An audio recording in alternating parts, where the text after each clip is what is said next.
So optimizing system performance can be multiple different components, and I like to think of it in a lot more of a manner of a total system of your staff, the configuration, hardware and software, and operations in the center.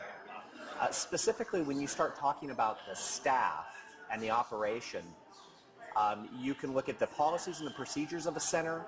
You can look at efficiencies that can be gained from how things are done in the center, and ways to leverage those just in changing maybe the steps that staff are taking to do something, or even involving them in changing different ways that they contact units or different ways that they input information into the system. Simple changes like that and procedures with your staff can give you a huge return on investment with a very limited cost, and it can just be done right through working with your staff on a daily basis. With systems, there are many ways to configure a system, and performance can really be impacted through the configuration of either your network or even the software. And a lot of times you can gain information and insight on configuring your system just by networking with other peers that may have similar systems as yours.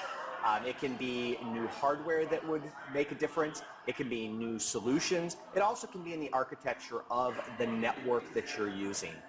At the same time, many of the configurations of CAD systems and RMS systems can be greatly impacted just by small adjustments in the configuration, and sometimes at the base level when you first start a system, putting it together. Some clients will even elect to completely redesign their system from the get-go. And at that time, because they understand the base of the system, they can make it a much more efficient workflow for their staff.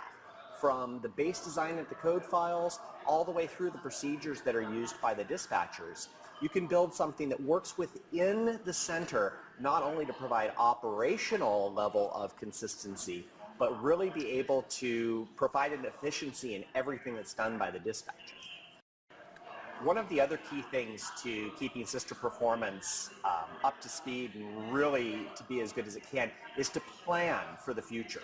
You don't want to let systems get so old that you're having to nurse them along and not be able to support them.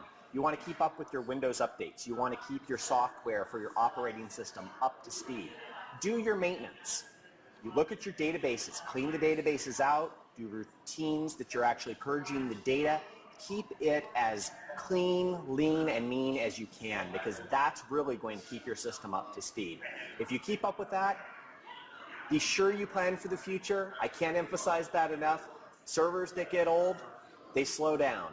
If you keep your system refreshed and you plan for that, that also, along with all the different strategies that you can use with your staff, with your systems, and with configuration of your software, can keep your system running cleanly and efficiently for many years.